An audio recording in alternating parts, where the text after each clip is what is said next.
आज 25 दिनों से जो विशेष सर्वेक्षण संविदा कर्मी हड़ताल पर थे, हड़ताल मतलब अनशन पर बैठे हुए थे गर्दनी बाग में, और 12 दिनों से कुछ अन्य लोग जो भूख हड़ताल पर बैठे हुए थे, उनके सब्र का सीमा आज टूट गया। और टूट गया का मतलब कहीं से यह नहीं समझिएगा कि कहीं यह मामला उग्र हुआ, कुछ नहीं। चूंकि इन सारे लोगों ने अपनी बातों को सभी लोगों तक पहुंचाने का प्रयास किया, मुख्यमंत्री तक भी जाने का प्रयास किया, सीएमओ तक तो पहुंचे लेकिन मुख्यमंत्री से भेंट नहीं हुई। हालांकि उप मुख्यमंत्री सम्राट चौधरी को उन्होंने मांग पत्र दिया था, विजय सिन्हा को मांग पत्र दिया था, उसके अलावा अशोक चौधरी को उन्होंने मांग पत्र दिया था, ललन सिंह जो सांसद हैं जदयू के उनको दिया था, चिराग पासवान को दिया था, उसके अलावा बहुत से लोगों को दिया था, और यही नहीं विपक्ष के लोगों को भी दिया था। पप्पू यादव तो उनके पास पहुंचे भी थे और उन्होंने कहा था कि मैं आपकी मदद करूंगा, आपका समर्थन करूंगा। उन्होंने मंत्री से बात भी की थी। आप लोग ये अंग्रेजी शासन चल रहा है, हम लोग आजाद अभी भी नहीं है। हम लोग यहाँ प्रतिनिधि बैठते हैं, हम लोग 25 दिन से वेट कर रहे थे कौन प्रतिनिधि आएगा, हम लोग पास कोई नहीं आया। 12 दिन हमारे जो कर्मी है वो अनशन में थे, हमरा अनशन में थे, फिर भी कोई नहीं आया। लेकिन इस 25 दिनों में न सरकार का कोई नुमाइंदा पहुंचा, न विभाग का कोई व्यक्ति पहुंचा इनकी सुधि लेने, इनसे बात करने, कुछ भी नहीं। यह अंतिम अवसर निश्चित रूप से है या था सरकार के लिए, विभाग के लिए कि इनको बुलाते, इनसे बात करते। चूंकि सब्र की एक सीमा होती है, पूरी तरह 25 दिनों से शांतिपूर्ण ढंग से बैठे हुए लोग आज अपनी आवाज़ को पहुंचाने भाजपा कार्यालय पहुंचे, लेकिन भाजपा कार्यालय के सामने यह लोग बैठे थे, धरना पर बैठ गए थे कि ताकि कोई उनसे बात करे, उनकी बात को सुने और उस पर आगे की कार्रवाई करे। लेकिन देखिए, ये सारे लोग अपने डिमांड को लेकर यहाँ बैठे हैं, जबकि इनके भविष्य पर ताला विभाग और सरकार ने लगा दिया है। लेकिन जहाँ ये पहुँचे भाजपा कार्यालय पर और भाजपा कार्यालय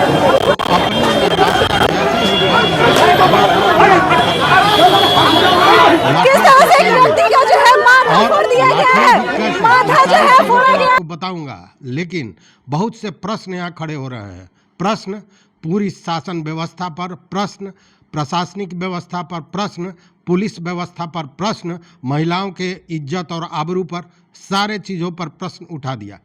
मैंने कई वीडियो देखे और उसके बाद एक तरह से कहें कि मेरा ही नहीं, जो लोग भी इस वीडियो को सूक्ष्मता से देखेगा उनका खून खौल जाएगा कि आखिर यह हो क्या रहा है। सत्ता पक्ष सरकार, डबल इंजन की सरकार, जो विकास की बात करती है, जो महिला सम्मान की बात करती है, जो न्याय की बात करती है, उसका तो छोड़ दीजिए, वो क्या न्याय हो रहा है अभी आपको दिखेगा। लेकिन विपक्ष जो केवल नारे लगा रहा है और चुनावी वादे कर रहा है, चुनाव में जीतने का प्रयास कर रहा है, वह भी इनके साथ खड़ा नहीं हुआ। सच्चाई यही है, मुंह से जो भी बोल दिया जाए। हाँ, एक पप्पू यादव जरूर आए थे वहाँ और उन्होंने सारे लोगों के सामने मंत्री से वार्ता भी की थी, बात भी की थी, लेकिन उसका कोई रास्ता अभी तक निकला नहीं। अंत में ये लोग हार के वहाँ पहुँचे। अब 2-3 चीज़ों पर बड़ा प्रश्न उठता है। सबसे पहले यह वीडियो का एक छोटा सा अंश है, इसमें देखिए यह क्या है, बड़ी सूक्ष्मता से देखिएगा ये क्या है। सर फोड़ दिया गया है, उसके बावजूद पुलिस के साथ जो है झड़प कर रही है। पुलिस और संविदा कर्मी के बीच जो है लगातार झड़प जो है देखने को मिल रहा है। दिखा रहे हैं किस तरह से जो है पुलिस और संविदा कर्मी सर फोड़ दिया गया है, उसके बावजूद पुलिस के साथ जो है झड़प कर रही है। पुलिस और संविदा कर्मी के बीच जो है लगातार झड़प जो है देखने को मिल रहा है। दिखा रहे हैं किस तरह से जो है पुलिस और संविदा कर्मी। इस चित्र को आपने देखा, इस चित्र में एक पुरुष जो पुलिसकर्मी है वो महिला के साथ धक्का मुक्की कर रहा है।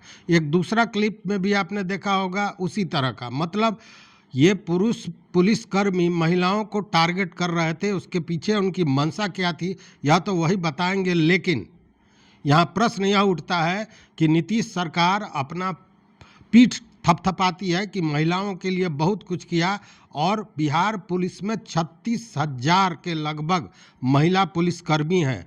तो आखिर जब सारे लोग यह देख रहे थे कि ये जो हड़ताली लोग हैं इसमें महिलाओं की बहुत बड़ी संख्या है, उस स्थिति में और पुरुष पुलिसकर्मी ने महिलाओं के साथ धक्का मुक्की की, नियत चाहे जो भी रहा हो। लेकिन यहाँ एक प्रश्न तो जरूर उठता है और उसकी बात मैं करूँगा। तो देखिए, इस पर मेरा ये कहना है कि महिला आंदोलन को रोकने, हटाने या गिरफ्तार करने का काम महिला बल ही करेगी, यह नियम के तहत है। पुरुष पुलिसकर्मी बाहरी सुरक्षा घेरे में रह सकते हैं, सीधे महिला से धक्का मुक्की या बल प्रयोग नहीं कर सकते। अगर मौके पर महिला पुलिस उपलब्ध न हो तो वैसी स्थिति में शांतिपूर्ण तरीके से नियंत्रण करने की जिम्मेवारी होती है, न कि बलपूर्वक धक्का देने की।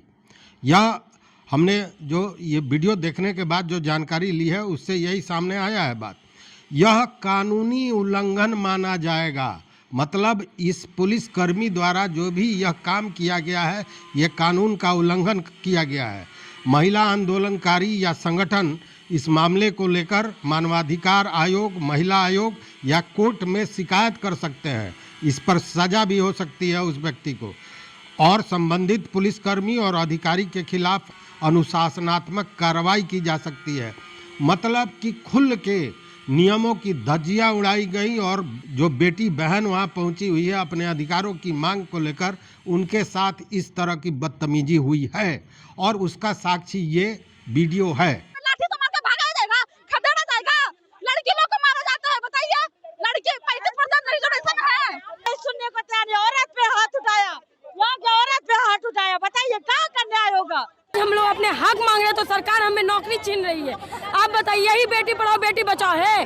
क्या कहते हैं वो कि रोजगार हम दे रहे 1 करोड़, यहाँ 13,000 संविदा कर्मी का नौकरी छीन है, जिसमें हम लोग 6,000 कर्मी महिला हैं। यही महिला को वो 10,000 दे रहे हैं थी, किस लिए देंगे वो रोजगार के लिए? रोजगार तो छीन रहे हमारा। ये आज जान ले कि जब तक नहीं लेकर यहाँ से जाएंगे, आज यहाँ से हिलेंगे भी नहीं हम लोग। देखिए किस तरह से पुलिस प्रशासन द्वारा जो है, किस तरह से जो पुलिस प्रशासन है। अब एक मामला दूसरा भी बनता है और वह यह कि इसमें आप देख रहे होंगे लाठी चार्ज किया जा रहा है, यह लाठी चार्ज हो रहा है।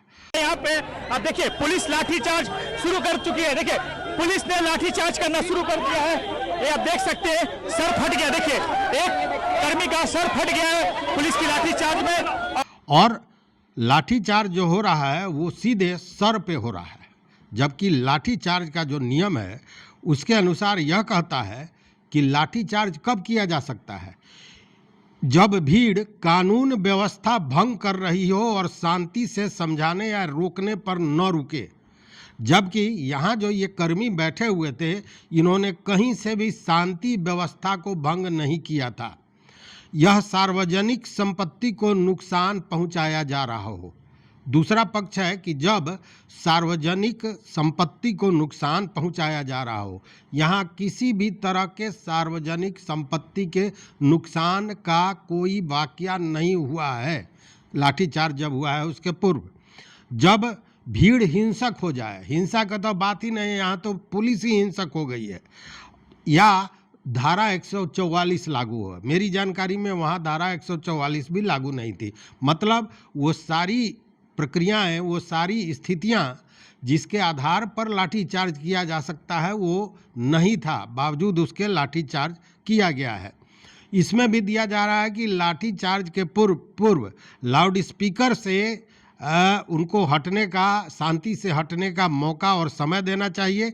यदि चेतावनी के बाद भी भीड़ नहीं हटती, उस स्थिति में लाठीचार्ज की अनुमति मजिस्ट्रेट द्वारा देने के बाद ही ये लाठीचार्ज किया जा सकता है। और उसमें तरीका जो बताया गया है लाठीचार्ज का वह भी समझिए। पुलिस को लाठीचार्ज करते समय काबू पाने के उद्देश्य से बल प्रयोग करना होता है, जबकि यहाँ काबू पाने जैसी कोई स्थिति थी ही नहीं। जब ये उग्र नहीं थे, जब ये किसी तरह का नुकसान नहीं पहुँचा रहे थे, ये अपनी मांग को लेकर अपनी आवाज़ को अपनी आवाज़ को, चूंकि भाजपा के दो उप मुख्यमंत्री हैं, मुख्यमंत्री से इनको मिलने नहीं दिया जा रहा है, तो अपनी आवाज़ को वहाँ पहुँचाने के लिए गए थे और उसके बाद इन पर बल प्रयोग हुआ। दूसरी बात, स्पष्ट जो नियमावली है, नियम कहें या जो व्यवहारिक पक्ष होगा, मैं उतना नहीं जानता हूँ उस मामले में, लेकिन उसमें यह है कि सर पे या सीने पर लाठी चार्ज आपको नहीं करना है, पैर, पीठ या हाथ पर वार किया जाता है। लेकिन यहाँ आप देखिए सीधे सर पे लाठी मारी जा रही है। मतलब क्या हुआ? सीधा मतलब यह हुआ कि जानबूझकर घायल करना, खून बहाना, यह नियत है पुलिस की, प्रशासन की, सरकार की। साथ में यह भी कहा जा रहा है कि इसका नियम यह है कि आपको रिकॉर्ड इसका रखना पड़ेगा कि आपने चेतावनी दी, कौन अधिकारी वहाँ मौजूद था, कौन लोग घायल हुए, वह जो लाठी चार्ज है वो अनुचित रूप से बल का प्रयोग तो नहीं हुआ, ये सारी चीज़ों को देखना है। यहाँ इन सारे चीज़ों का प्रयोग नहीं हुआ। मतलब कि अगर आप सरकार से अपनी मांग, अपने बातों को रखने जाएंगे तो आपको लाठी मिलेगा। मतलब 25 दिनों से भूखे बैठे सुधीन अली सरकार मांग को लेकर दर पे आए तो मिली लाठी की मार। 25 दिनों के इतने बड़े अनशन, शांतिपूर्ण गांधी के सत्याग्रह के पूरे तरह नियम का पालन करते हुए, संवैधानिक नियमों के तहत यह 25 दिन से बैठे हुए हैं, कोई सुधि लेने वाला नहीं है। हाँ, विभाग ने सुधि जरूर लिया, बार बार पत्र दिया, इनको टर्मिनेट किया, इनको ज्वाइन नहीं करने पर हटा देने की धमकी दी गई। ये सारे काम हुए हैं बड़े बखूबी ढंग से, लेकिन किसी भी पदाधिकारी या अधिकारी द्वारा इनसे भेंट नहीं की गई है। दूसरी बात यह है कि आंदोलनकारी वहाँ पहुँचे, वहाँ अपनी बात रखना चाहते थे तो यह बहुत आसानी से हो सकता था। जैसे इसके पूर्व भी सम्राट चौधरी और विजय सिन्हा से ये लोग गए थे मिलने, उन लोगों ने आश्वासन भी नहीं, एक तरह से कहें कि बात को घुमा दिया और ये लोग लौट के चले आए। अगर एक व्यक्ति भी भाजपा का उठकर बाहर बात कर लिया होता तो स्थितियाँ कहीं से नहीं बिगड़ती। लेकिन यहाँ बात करने की बात तो छोड़ दीजिए भाई, सत्ता का इतना दम्भ कि कोई गेट पर आपके आ जाए तो उस पर लाठी चार्ज हो जाए, यही स्थिति बनी हुई है। जो आज की घटना हुई है उसको देखने के बाद समझ में आता है। नीतीश कुमार मुख्यमंत्री को लेकर ये सारे संविदाकर्मी नारेबाजी कर रहे थे कई दिनों से लगातार, जिंदाबाद के नारे, और उनको विश्वास था कि नीतीश कुमार चूँकि समाजवादी विचारधारा के व्यक्ति हैं, इसलिए 8000 लोगों को, संविदा कर्मियों को अगर हटा दिया जाता है तो निश्चित रूप से संज्ञान लेंगे। लेकिन उनके तरफ से भी कुछ नहीं हुआ। अंत में आजीज होकर इन लोगों को आज वहाँ जाना पड़ा। लेकिन अब स्थितियाँ क्या होंगी यह कहना मुश्किल है। दो ही चीज़ें हो सकती है। एक ये हो सकता है कि यह इस बात को ये समझ लें कि सरकार कुछ सुनने वाली नहीं है, दमनकारी सरकार हो गई है, तो ये फिर अपने घर को वापस चले जाएं। लेकिन जाएंगे कैसे? नौकरी तो आपने छीन ली है। और दूसरा ये हो सकता है कि अब स्थितियाँ, चूँकि कई जगह हमने कई लोगों को देखा है, सुना है, वहाँ पे वीडियो भी आपने देखा होगा जिसमें इन लोगों का ये कहना है कि अब इसके बाद निदेशालय घेरेंगे और उसके बाद सामूहिक आत्मदाह की बात भी चेतावनी दी जा रही है। अब यह बड़ा विचित्र स्थिति हो जाएगा या बहुत दुखद स्थिति है कि इस तरह की बात को कहना पड़ रहा है कर्मियों को, केवल अपनी बात को सरकार तक पहुंचाने के लिए, जबकि सच्चाई हम भी जानते हैं, आप भी जानते हैं, सारे लोग जानते हैं कि जिस स्थिति तक यह आंदोलन पहुंच गया है, अगर विभाग या सरकार इनको अपने पास बुलाती है और बुलाकर कुछ खास नहीं करना है, कोई भी मांग को मान लेती है या आश्वासन भी दे देती है, तो यह वापस चले जाएंगे, इसमें कहीं शक नहीं है। चूँकि इनका दर्द ये था कि भाई हम इतने दिनों से नौकरी कर रहे हैं, तो जैसे अन्य लोगों को नियमित किया गया उसी तरह हमको भी नियमित करना है। ऐसा नहीं कि इन्होंने कहा था कि हमको डीएम बना दीजिए, हमको एसपी बना दीजिए, कुछ नहीं, जो काम कर रहे हैं वही करेंगे। साहब हमको भी कुछ अधिकार दे दीजिए, हमको नियमित कर दीजिए, 60 साल तक हमारी नौकरी रहे इसकी सुरक्षा हमको दे दीजिए। मतलब भविष्य की सुरक्षा की मांग कर रहे थे और सुरक्षा क्या मिला? तो लाठी मिली, माथा फूटा, खून बहा। लेकिन यह जो खून बहा है यह निश्चित रूप से चुनाव के लिए खराब होगा। लेकिन दिक्कत क्या है कि बड़ा हास्यास्पद भी लगता है। आपको याद होगा कि ये जो अध्यक्ष हैं जनसुराज के, उनसे एक दिन एक पत्रकार ने पूछा था, मैंने उस पर वीडियो भी बनाया था। पत्रकार ने पूछा कि ये संविदा कर्मी है, 8000 लोगों को हटा दिया गया है, क्या जनसुराज इनको समर्थन करेगी? तो उन महोदय ने यह कहा कि उनको चाहिए कि जन जन तक जाके और सरकार की जो ये विरोधी नीतियां हैं इनका प्रचार प्रसार करें। मेरी सरकार आ जाएगी तो इस पर हम विचार करेंगे। मतलब, और उसी पर हमने कहा था कि कोई शर्त होती नहीं प्यार में, मगर प्यार शर्तों पे तूने किया। तो वही स्थिति यहाँ है। देखिए, हमको बड़ा आश्चर्य हुआ है कि नाम बताना उचित नहीं है, बताऊंगा भी नहीं, लेकिन एक जदयू नेता के यहाँ जब कुछ लोग गए अपनी बात को रखने तो बातें हुई और उसके बाद इन्होंने कहा, इन लोगों ने ये कहा कि अगर हमारी बात को नहीं सुनी जाती है तो हम लोग 8, साढ़े 8 हज़ार, 13,000 लगभग हैं, जिसमें से 8,000 को हटाया गया है, तो हम लोग निश्चित रूप से चुनाव में विरोध करेंगे। तो उस पर नेताजी का ये कहना था कि 8,000 से हमारा कुछ भी नहीं बिगड़ने वाला है। मतलब कि ओवर कॉन्फिडेंस इतना है कि इन लोगों को यह लग रहा है कि चाहे कुछ भी कर लें, किसी तरह का अन्याय कर दें, लाठी चला दें, नौकरी छीन लें, लेकिन उसका असर हम पर नहीं होने वाला है। तो असर तो होगा। आज का जो खून बहा है, जो जिसके माथे पर सीधे पुलिस का डंडा पड़ा है, उसके घर वाले, परिवार वाले, उसके साथी, उसके दोस्त ऐसा नहीं है कि चुप बैठेंगे। हाँ, वो हिंसा तो कर नहीं सकते हैं, वो झगड़ा कर नहीं सकते हैं, तो करेंगे क्या? वो करेंगे, उसका असर दिखेगा चुनाव में। तो मेरा ये कहना है कि ये अंतिम समय है, शायद अंतिम समय है, अब भी समय है। सरकार, विभाग इन लोगों को बुला ले, बात कर ले और जो भी मांग इनका उचित लगता हो उसको माने, या फिर जो भी बात हो बात करे। बिना बात के इसका रास्ता नहीं निकलने वाला है, अन्यथा स्थितियां और भी बुरी होंगी। यह सामने से देखने पर समझ में आ रहा है। स्थितियां यहाँ से लेकर चुनाव तक बुरी होंगी, इसका असर बुरा होगा। ये अंतिम समय है, समय का लाभ लेना चाहिए। ये अंतिम समय है। मोदी जी कहते भी हैं कि आपदा में अवसर निकालना चाहिए।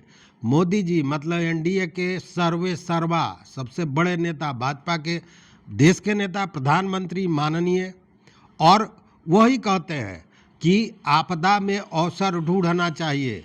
तो ये भाजपा के जो नेता हैं, जो यहाँ तमाम पदों पर बैठे हुए हैं, उनको मोदी जी का यह शब्द याद नहीं है कि अगर कुछ है तो उसको अवसर में परिवर्तित कीजिए। यह 8,000 जो लोग हैं जो आपके विरोध में खड़े हो सकते हैं, हो सकता है कि आपके झंडा को लेकर जैसे पहले घूमते थे उससे भी ज़्यादा जोशो खरोश के साथ आपके झंडा को लेकर घूमे। और लेकिन जो एक नेताजी ने कहा कि 8,000 से कुछ नहीं होता है, इसका मतलब यह है कि अगर भीड़ तंत्र सरकार पर दबाव बनाया है तभी सरकार बात मानेगी। 8,000, 10,000 लोगों का कोई माने मतलब नहीं है।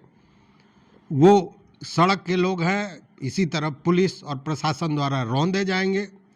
हक की बात भूल जाइए।